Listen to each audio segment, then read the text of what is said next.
Guys, what's up, and welcome to the best of 2020 video. Wanted to get this one just out of the way as the first video of the new year. Hopefully 2021 will be better than 2020 was. I'm not a fortune teller, so I could not tell you. However, that doesn't change the fact that 2020 was a pretty good year for horror films, and while there were more than 20 films released in 2020 that were, I would say, quality or worth seeing, I figured I'd narrow it down to 20, make it easier, all around, easier to watch, easier to edit. And basically, because it's 2020, it was 2020, so it's the top 20 of 2020. It's 2020. I don't know what I'm fucking doing. Either way, Jesus. Let's just get this started with the number 20 spot on the list. At number 20, we have The Invisible Man, which was a film I was pretty hyped for because the director, his previous film Upgrade was really, really good, and I was really looking forward to his take on The Invisible Man. To be fair, the movie is basically just gaslighting the movie. The main character is basically a woman who was in a relationship with this genius billionaire who was really abusive, and he apparently dies, and then she starts being attacked by somebody she can't see.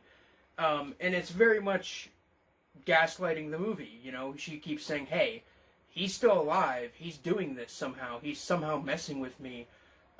Meanwhile, everybody's like, "Oh, you're just crazy. You're imagining things. You're upset," and that's the premise essentially. It's a bit better than it sounds, and honestly, for one of these kinds of the woman is actually right, one of these crazy women, but she's actually right kind of movies. This is actually a pretty high tier one in my opinion. The Invisible Man was, overall really enjoyable film, and if you haven't seen it yet, I would highly recommend checking it out, especially if you're a horror fan. And I gave The Invisible Man a 7 out of 10. At the number 19 spot, we have Freaky. So, Christopher Landon is an interesting director, and I genuinely like his work. Starting with his, really big break film, which was Paranormal Activity: The Marked Ones, which was just kind of hilariously awful. Even his late to the party zombie comedy Scout's Guide to the Zombie Apocalypse was entertaining at moments. And the Happy Death Day series is honestly a really enjoyable series so far. I kind of hope it doesn't continue. I kind of hope it just ends where it is, because I think it's at a good place right now. But just like with that film taking the concept of Groundhog's Day and turning it into a slasher film, Freaky turns the concept of Freaky Friday, that being two people swap bodies.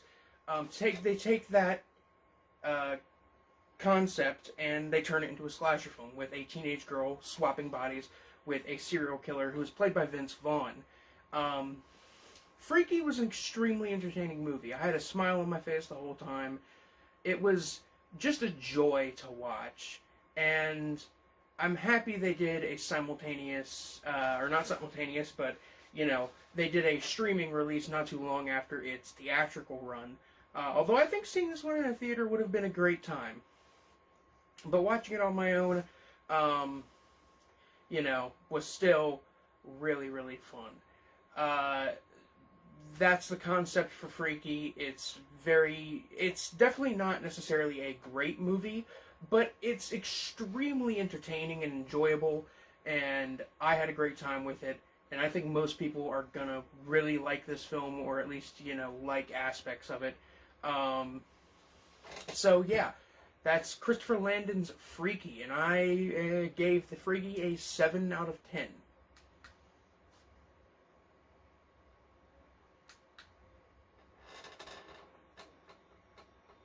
Number 18 on the list, we have Train to Busan presents Peninsula. Okay, so the first Train to Busan was really good. It blew a lot of people away. me included. I thought it had very strong emotional moments, as well as it just being having a lot of great action-packed moments, a lot of great moments of horror in that film, and I personally really, really like that movie. Even my mom, who doesn't like subtitled movies, really enjoyed it and said it's one of the best zombie films she's seen in quite a while. So when they announced the sequel, people were a bit skeptical. I was immediately on board, but I knew going in as a horror fan that you shouldn't bet the whole house. You shouldn't bet everything on the sequel being just as good, because in the horror community, sequels are bad. Sequels are almost always not as good. So I think the fact that people are bombing this movie with absolutely some of the worst ratings I've ever seen is extremely unfair, considering it tries to have the emotional aspects of the first film, and it definitely succeeds in some ways, and it has a lot of great action set pieces. It basically was just like, hey, we're going to focus, less on character drama, more on the action, one of the things that was the first film's strong suit. And we hope you guys are okay with that. And from the looks of it, not a lot of people were okay with that. I think the fact that, some of the CG isn't that great in it. But honestly, I personally quite liked Peninsula. I thought it was a pretty good, pretty solid zombie film. Not an amazing movie by any means, but definitely enjoyable and definitely worth watching if you liked the first Train to Busan. The plot is basically the plot to Stalker or Roadside Picnic, if you prefer, with the peninsula of Korea now being completely abandoned and only inhabited by the dead. Some people go into the zone and they look for treasures. Well, they're looking for $20 million, not, alien artifacts like in Stalker. But either way, it's basically just Stalker, but with zombies, and a lot of action, and it's not nearly 3 hours long. But yeah, Peninsula was an extremely entertaining and enjoyable little film, and kind of mad that people are freaking out over it being not as good. But still, Train to Busan presents Peninsula. Not a bad movie. I give it a 7 out of 10. Next is the new feature film from Sam Salerno. I reviewed this one on my channel, so honestly, I'll just put the review in the description, because I have more to say in that review. I will say that review was a little more it came off a little more negative than I thought it did. But still, the film basically about a guy who lives in a small town, and he thinks that there's something weird going on in this small town. He also suffers from hallucinations, and yeah, it's a very interesting psychological horror drama kind of semi-art house film that is at least trying to do something. It's trying to be an interesting, film with a point. It's, I think, definitely more interesting than just going for an absurd, weird title and hoping that can carry the whole movie, like a lot of other independent filmmakers do. Not naming names, not trying to say that other independent filmmakers don't work hard. It's just, sometimes that happens. Death by a Thousand Cuts, I actually give a 7 out of 10. Up next is the Netflix original film His House, about a couple from, I think they're from South Sudan. They immigrate to the UK, and the apartment that they immigrate into is possibly haunted. It's a very disturbing, maybe not very disturbing, it's a pretty disturbing, pretty uncomfortable, and legitimately scary at times, except for the last act where things get a bit, still, legitimately a really interesting and enjoyable movie all around, and I'm pretty sure it's also a directorial debut. I could be wrong on that, but either way, it's pretty well directed. I like cinematography as well. And there's also some social commentary going on in there, which I think is very cool. I always like to see intentional social commentary in horror films, and sometimes it's kind of hard to come by. Other times it isn't, but still, his house, extremely interesting, sort of Blumhousey-esque haunted house movie, kind of, sort of. I don't want to. If I explain more, it'll be spoiler territory. Either way, his house I give a 7 out of 10. At the number 15 spot, we have Flowers 2, directed by Phil Stevens. This is another film that I reviewed on my channel. In my review, I felt I was a little harsh, so while I will link the review in the description, I do want to clarify that after sitting on the movie for a bit, I did like it a bit more after thinking about it, and I definitely plan on giving it a rewatch eventually. But as is, it's essentially this phantasmagorical film that's like a surreal journey, sort of like Alice in Wonderland, combined with backwoods horror and underground kind of extreme horror aesthetics. It's very well made and, very interesting. I will say there were some behind-the-scenes stuff going on with the film that also kind of left a bad taste in my mouth. I don't want to get into the behind-the-scenes stuff personally, but some of the things I've heard from the behind-the-scenes is a little tad bit, not cool, not okay. But that aside, the film is still extremely interesting and, definitely has a unique atmosphere, and it's that trademark Phil Stevens style, and if you like that kind of thing, then this is worth checking out. I think I'll still keep my rating that I left it at a 6.5 out of 10, just because of the, other stuff that went on behind the scenes that, that kind of makes the film a little less fun to watch. But yeah, that's Flowers 2 at the number 15 spot.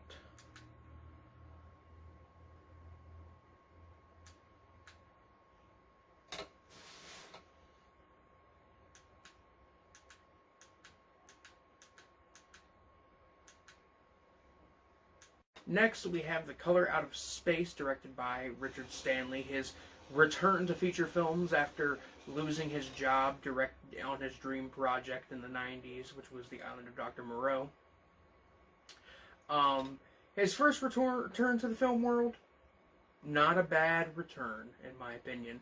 It's definitely more interesting than Dust Devil was, I think. Basically, Nick Cage freak-out kind of movie. Nick Cage lives on a farm with his family. A meteorite hits. It's based on the story by H.P. Lovecraft.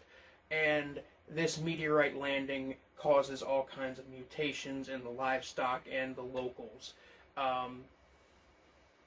It's basically kind of like Annihilation, but with worse visual effects.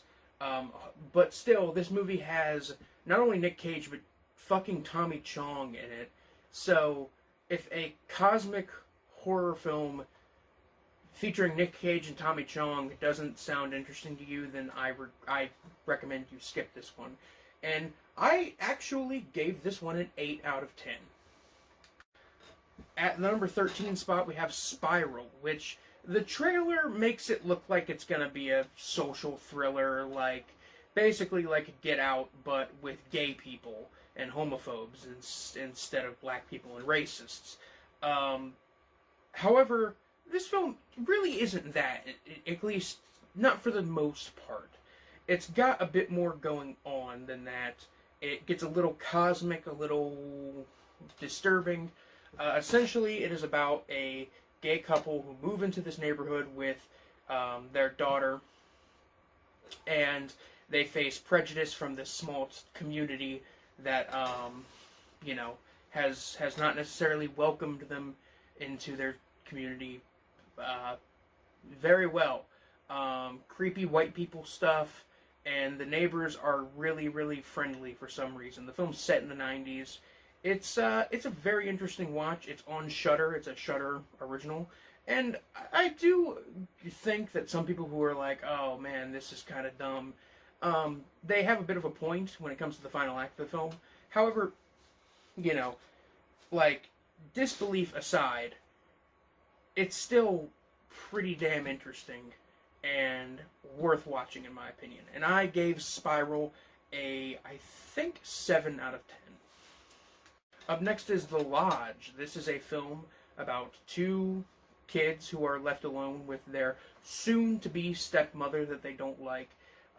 They're left alone in a lodge over Christmas, and they get snowed in, the power gets cut out, and it's basically about the tension rising between the kids and the father's girlfriend. She has a tragic past, won't get into that because that's spoiler territory, but it's, this movie is a hell of a watch. The ending is pretty down note and kind of disturbing. And this is also from the director-writer team behind Goodnight Mommy, which people had problems with Goodnight Mommy, saying that, you know, the film was had lapses of logic. And trust me, there are lapses of logic in this film. However, I think the atmosphere still stands. I think the acting is still really good, despite how convoluted it gets. I think it still gets the job done. And that's why I awarded The Lodge with an 8 out of 10.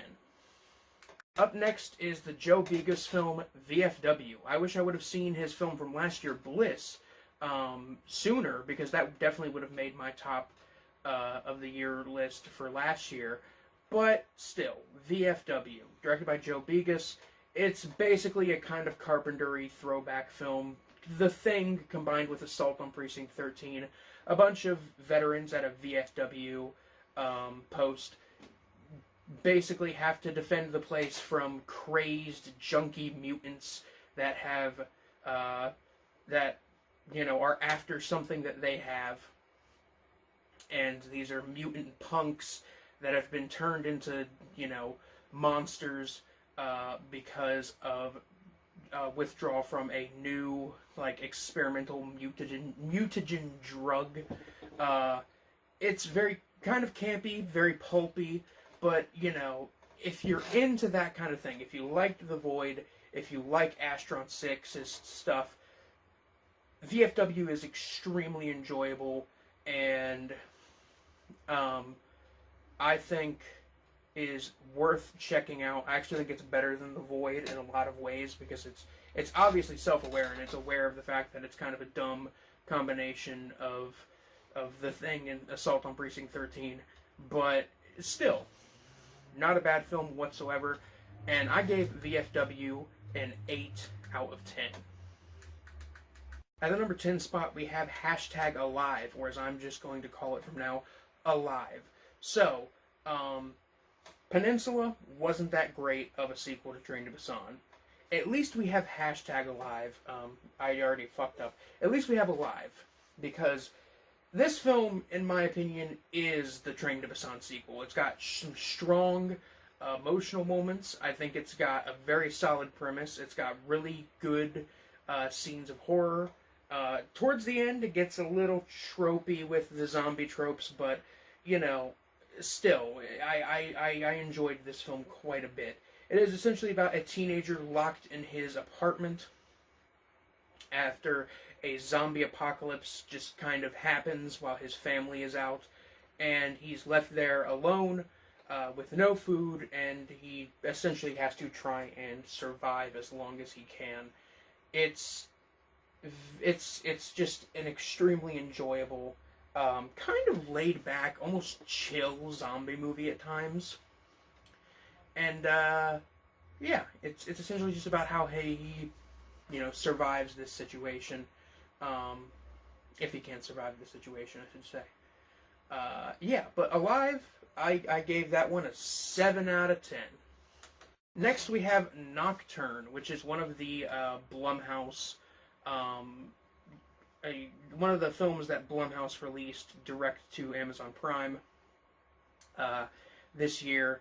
one of the few films. There were like 4 of them, and this one's probably the most interesting out of the bunch. It's essentially Whiplash combined with Starry Eyes. So if you liked Starry Eyes, I highly recommend this. It's got a similar kind of vibe going on. But it's basically about a girl who is like living in the shadow of her sister. She wants to be she's a piano prodigy, and she wants to be good, you know, to the point that she finds a notebook that was written by a student at her academy who had committed suicide mysteriously, and she finds within this notebook passages and original pieces of music, and pieces of music that are, you know, seem to have extraordinary powers. I don't really know how to talk about this one without spoiling it, but definitely it's got some disturbing moments, got some really strong moments, a downer ending, as I really like.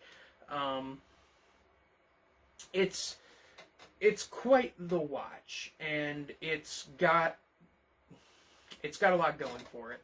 And this is also a directorial debut from a female director, so that's always, always, always really great to see in the horror community. There are not enough female directors in general, but especially in the horror community, it's really, really hard to find female directors that not even necessarily good or bad ones, just female directors in general.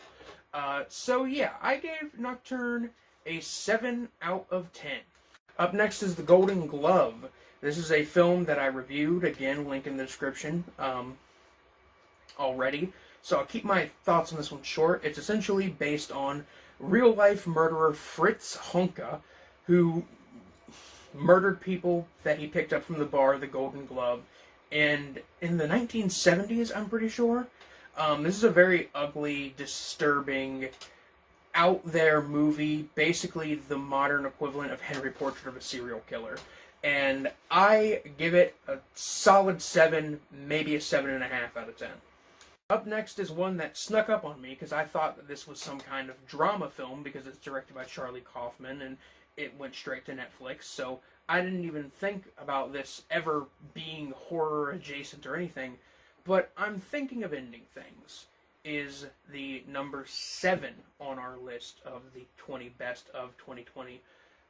And I'm Thinking of Ending Things required a guide for me to understand what was going on after I had watched it, but after watching it, there's enough evidence to support that interpretation of the film, and I think to give the film some merit. Some people might call this film pretentious, and you can do that. I'm not saying you can't criticize this movie, because trust me, I personally have gripes. There's a couple moments that drag in there, but it's basically a film about a woman going to meet her boyfriend's parents, and when she gets there, strange things start to happen. It's a very weird existential nightmare drama that borders heavily on being a horror film. There are a ton of super, super awkward, creepy moments in the film, and it's just a disturbing ride all around. And yeah, that's all I really have to say about I'm Thinking of Ending Things, and that one's a solid 8 out of 10. Up next is a surprise film from Joko Anwar, who directed the remake of Satan's Slave, the Indonesian horror film, which I didn't like. Here is a film from him that is an original, in Pedegore, which is about a woman who receives a message from the small village that she was born in, claiming that they, need her there immediately, and when she gets there, weird shit's going on in the village. It's essentially a folk horror film, but it's an Indonesian folk horror film, which is really great, because with folk horror, I love it as a genre, but you usually don't see too many, non-Christianity focused folk horror, at all. You just rarely fucking see it. Because, you have folk horror films like Witchfinder General, The Blood on Satan's Claw, Midsommar, The Wicker Man, and those have to do kind of mostly with satanic-y cults and or pagan cults, which are something that the, you know, that that Christians, you know, frown upon or don't like. So, you know, it's great to see this from a perspective that isn't a normal kind of Western perspective, and I really, really, really like that. It's a very interesting movie. Got some gore going on. We got some skinless people and stuff going on. I really, really dig it. And I gave Pedegore an 8 out of 10. At the number 5 spot, we have Swallow, which is very much mostly a drama. The horror elements are very small in this film, but I want to include it because it's a movie that people in the horror community aren't really talking about, and I think that perhaps they should. Swallow has a very simple premise. A woman gets pregnant, and for no discernible reason that she can figure out, she starts to eat things that are entirely inedible. Starting with a marvel and moving all the way up to a thumbtack. After her fiance finds out about this, he is, you know, furious at her and wants an answer, and she really cannot give one. And then they start to monitor her all the time and everything. And it's a very interesting movie. It's definitely one of a kind. I think the main focus of like what the film is trying to say thematically can be summed up in the line from Female Trouble, "I'm afraid that you'll get married, have wedding anniversaries, and birthday parties for your children. The world of the heterosexual is a sick and dangerous life. Is a sick and boring life." Which is basically just saying that marriage can be boring and can be hell for some people. But, you know, there's a lot more going on, I think, as well. Either way, Swallow is a really good movie. You should definitely check it out. Very beautifully shot. Love the colors in that film. Love the kind of like 50s aesthetic of the interiors. And I gave Swallow an 8 out of 10. Next is the newest film from Osgood Perkins, son of Anthony Perkins. I'm talking about Gretel and Hansel. This movie came out, people shat all over it, but let me tell you something. If this movie had the A24 logo on it, people would love it. People would adore this film, but because it doesn't have the A24 logo, people are like, oh, this is pretentious, this is needlessly artsy, this is not what I wanted. It's essentially a, you know, grim fairy tale take on Hansel and Gretel. It's very well acted, very well put together, and honestly just super enjoyable. It has a great, really, really super creepy atmosphere, and is also pretty graphic with the violence at times. So, yeah, Gretel and Hansel, I highly, highly recommend this one. This is like an 8 out of 10 for me. No doubt, no cap. I really like this one. At the number 3 spot, we have Brandon Cronenberg's Possessor. I was able to catch a screening of the uncut version of this film at a drive-in on a double bill with Halloween, which was a hell of a double feature, let me tell you. Essentially, Possessor is a film about a organization that uses brain implants to have assassins swap bodies with people in order to commit assassinations for high-paying clients. That's the setup. That's, you know, most of what you get with the film. There's plenty of character drama in this film, I think. It's very, very well acted. I think the premise is super interesting and original. It's a very gory, violent film. It's got some really great kind of science fiction, kind of like almost, like I want to say almost retro-futurist science fiction type of elements and visuals and aesthetics. Honestly, I just really love Possessor. Genuinely really like this film. I think it's kind of bullshit that, like, you know, there's 2 different cuts. Like, I get that they had to make an R-rated cut, but, like, why not just package them together? Why make the Blu-ray of Possessor Uncut, like, phenomenally more expensive than the Blu-ray for the R-rated version. I don't know, but Possessor is a really great time, especially if you enjoy Cronenberg-y type films. This is a Cronenberg film, technically. And I gave Possessor a 8 out of 10. Maybe an 8.5, honestly. Okay, so last year, nobody fucking told me that they put the newest Shion Sono film on Netflix. Nobody fucking told me this. Netflix didn't announce it or anything. Didn't advertise it. So this film I had been looking forward to for forever just slipped under my radar last year, and I didn't get to see it because I didn't know it was on Netflix until like right after I'd done my best of the year list. Thankfully, Netflix released the extended cut of the film as a miniseries, which I'm still going to consider a film because it was shot as a fucking film. Released the almost 5-hour-long original cut of the film as a miniseries. And that is what takes the number 2 spot on my best of the year list, Forest of Love Deep Cut. I watched it over the course of 2 days. It was extremely enthralling and interesting. I thought it was very, very well put together. It had some really, really great moments of comedy, great moments of dark humor. It was genuinely very disturbing and uncomfortable. It was a wild ride from start to finish, and and just like with Shion Sono, classic Shion Sono, there is also, a good amount of absurdism to the film that really, lends itself to the already kind of darkly comedic, weird tone that the film has. It's definitely not for everybody, but honestly, if you saw Forest of Love, the movie cut, and thought maybe it was a bit, on the weaker side of things, perhaps, I recommend this. If you're looking for something to binge watch on Netflix, this is something I would recommend if horror films, extreme horror, Japanese horror is your thing. This is worth seeing.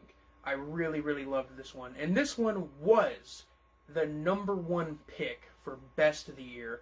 However, this little film that is up next at number 1 came in clutch and completely just took number 1 spot almost immediately. The number 1 spot, we have The Wolf House. Now, technically, if you want to get technical with it, The Wolf House was released in 2018. It was released in its home country in 2018. It was released in festivals in 2018 and 2019.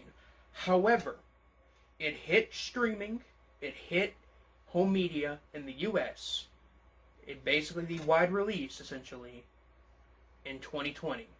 So, therefore, it fucking counts. The Wolf House is a film that I can't even describe the beauty of.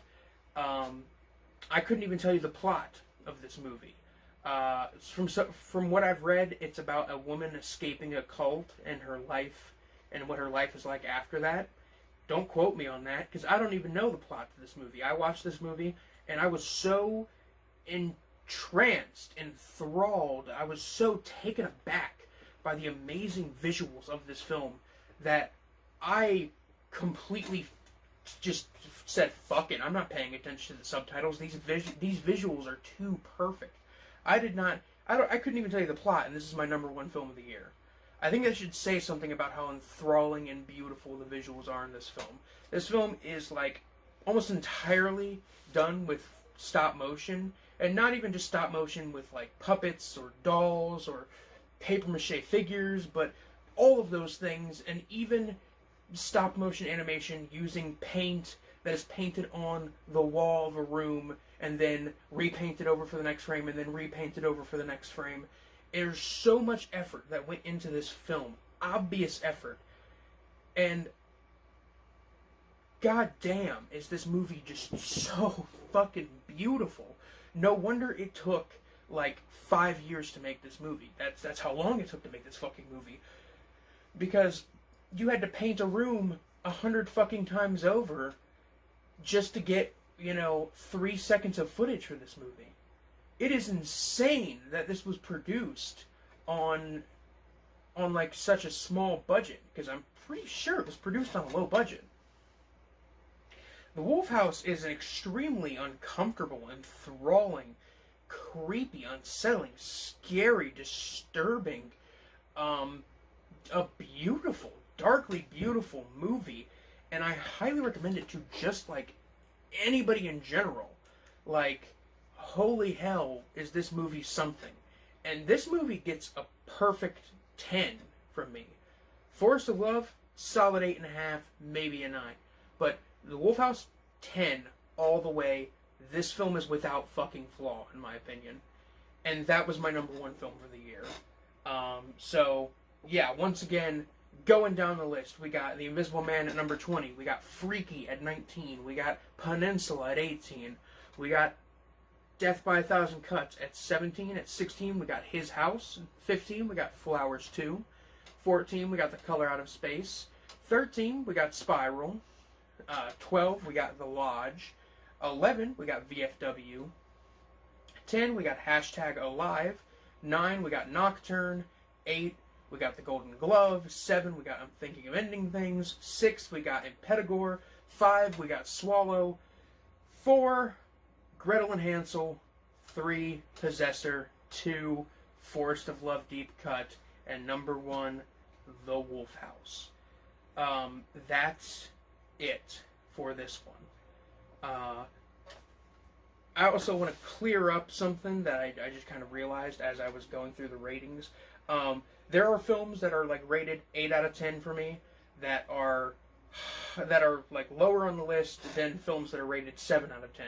Keep in mind, I rate mostly on the combination of the quality of the film and how enjoyable it is or how much I like it. This ranking for me was like partially that, was like half what rating it is I'm going to put it in order by, and half was this a good horror film, which is going to be kind of the criteria I'm going to try and use for my best of the year lists from now on. So yeah, that's it. We got them, ladies and gentlemen. We got them. We got this one in the bag. Anyway, guys, this is Biscuit Boo Horror Reviews, signing off. Peace. Work, you fucking Bluetooth remote.